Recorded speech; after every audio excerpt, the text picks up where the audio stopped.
Historically, swim coaching in the pool has always prescribed a very specific style of stroke. The classic sort of high elbow recovery over the top of the water, trying to make your stroke as long and as smooth as it possibly can be.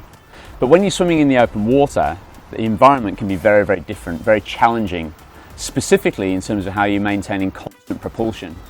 What you'll see with many of the world's best open water swimmers, triathletes like Byron here, is he'll tend to swim with a slightly straighter, higher arm recovery over the top of the water.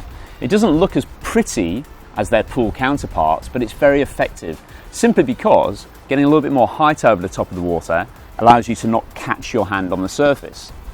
The other thing we'll notice here with Byron as well is Byron's not very tall.